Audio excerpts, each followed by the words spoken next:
until they're speaking, because otherwise we just get feedback, which means others can't hear.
International borders cannot be changed by force is a principle we've adhered to in this group very strongly and rightly so.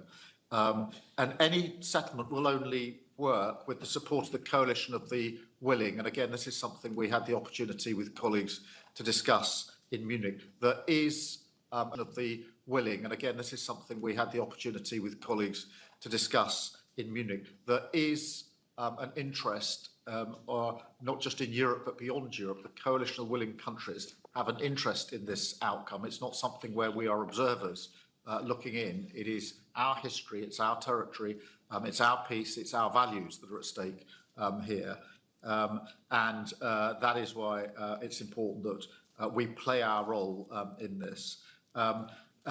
So that's all really from me by way of opening. I'm going to go to you first, Vladimir, if I may, in Kyiv, and then Emmanuel, I'll come to you. But Vladimir first, if I may.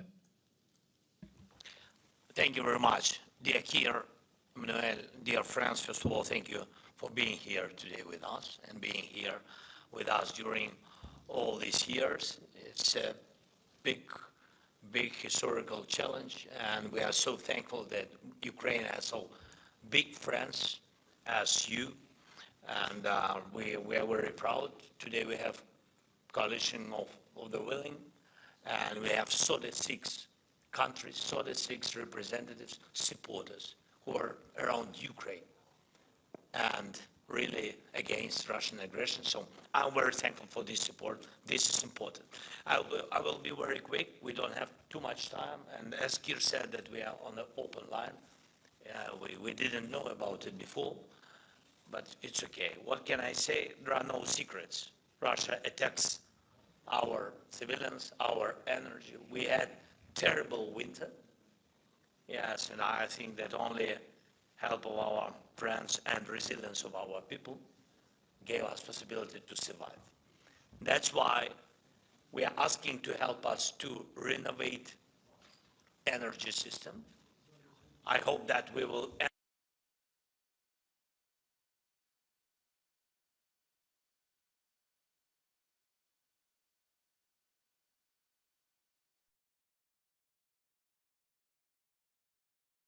this war, but in any air defense.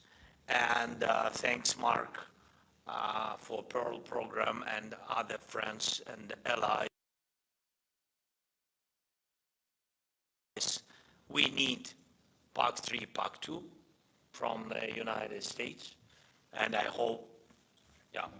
Technical troubles. No, it's okay. Thank you so much. We can hear. Yeah, so we need air defense. We are very thankful for the last package. We are very thankful. I'm not sure that is better, by the way, but we are thankful for the last package of air defense.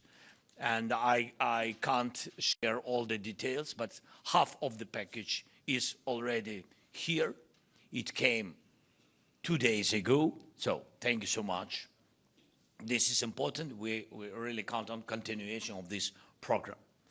Then sanctions, we count on strong support from EU leaders and presidents of Commission and Council. So we're really proud that we have such relations. We count on the next package of sanctions, especially shadow fleet, Russian shadow fleet, to stop their tankers.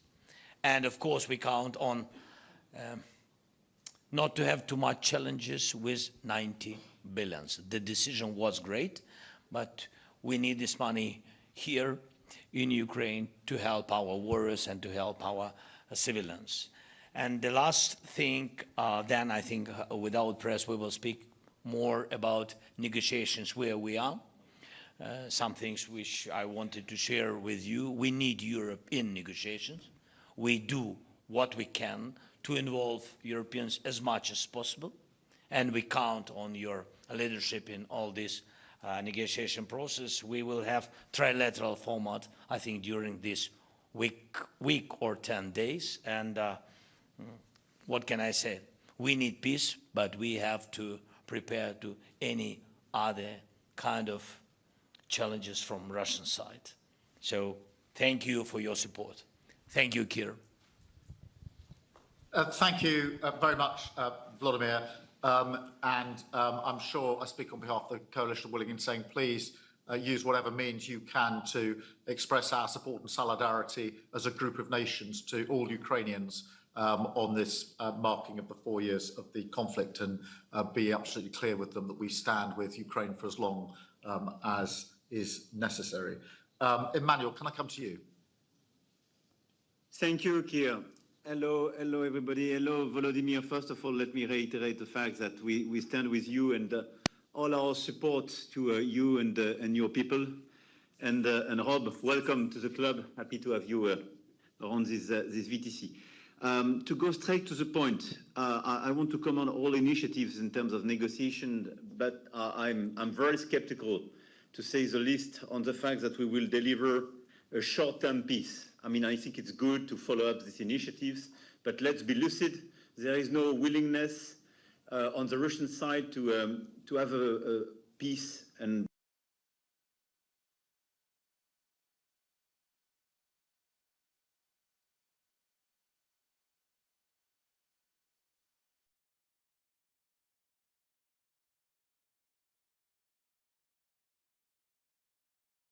by the way, to have a robust and solid peace, as we see fitted at this very moment.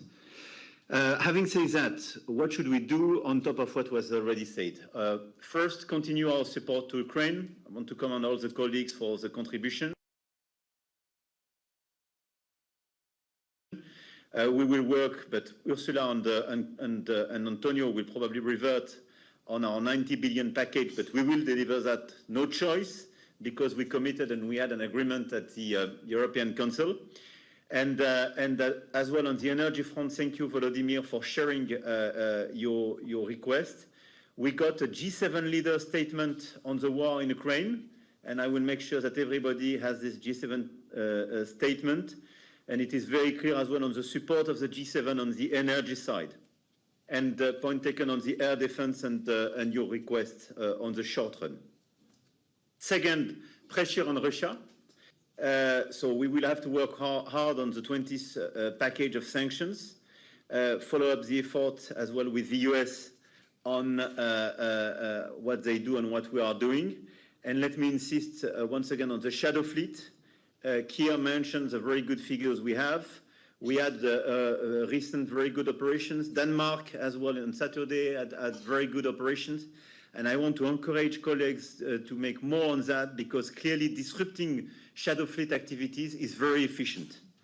And we see that we are completely killing the business model of these guys, obviously because the insurance costs are skyrocketing, but as well because when we take the substance, when we put penalties and so on, we kill the business model of this shadow fleet. So it's very important we do more.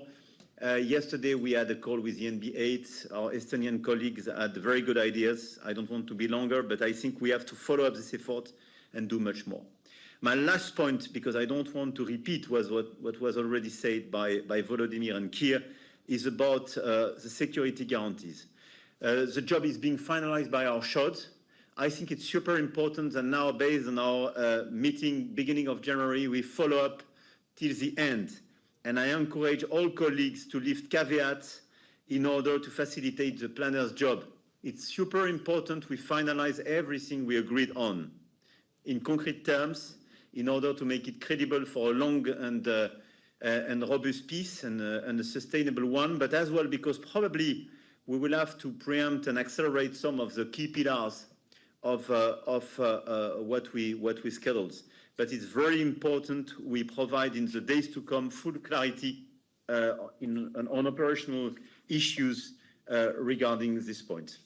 I don't want to be longer. I want to thank you, Volodymyr, and thank all the colleagues being with you in Kiev, and to be sure that you can count on all of us in the beginning of this 5th year of the Russian war of aggression against Ukraine, and to clearly to share our solidarity and our commitment to your fellow citizens. Emmanuel, thank you very much. Friedrich Merz is on a state funeral today, so he can't be with us, but he's done a short video, which I propose we play, because I think we're still got the media with us just for the time being. So can we set that up, please? Dear Emmanuel, dear Keir, I thank you for convening today's meeting of the Coalition of the Willing. Dear Volodymyr, dear friends, I deeply regret that I cannot join you in person today due to the state funeral honoring our former President of Parliament and a towering figure in German democracy, Rita Süssmuth, so I have to stay in Berlin today. Now, today marks a somber milestone. For 4 long years, the Ukrainian people have defended not only their sovereignty, but the very foundations of the European peace order. We bow our heads in honor of the immense sacrifices made by Ukrainian soldiers and civilians alike. Their courage remains an inspiration to the entire world. Germany's commitment to Ukraine remains ironclad. Today we are Ukraine's strongest supporter. For 2026, my government has increased our military support up to 11.5 billion euro. And we are rapidly deepening our defense industrial cooperation. In the European Union, we are working to operationalize the 90 billion euro loan so that the first disbursements can be made in April. Within this coalition, we are working to provide robust security guarantees to ensure that Ukraine never faces such aggression again. So we must be very clear. This war will only end when Putin realizes that he cannot win. That is why we must increase pressure on Russia. We must dry up Moscow's war funding. The 20th package of sanctions by the European Union has precisely this goal. Moscow is not as strong as it would like the world to think. Russia is not winning.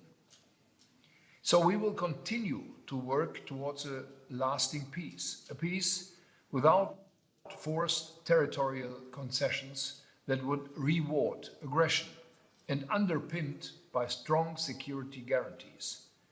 Security in Ukraine and security in Europe are inseparable. European security cannot be negotiated without Europeans at the table. We stand with Ukraine for freedom, for sovereignty, and for a secure Europe. Thank you to all of you and have a good meeting today. Looking forward to see you next time. Great, thank you very much. And now we'll go back live, as it were. Mark, can I bring you in just to give us the NATO perspective? Yes, thank you, Keir and Emmanuel.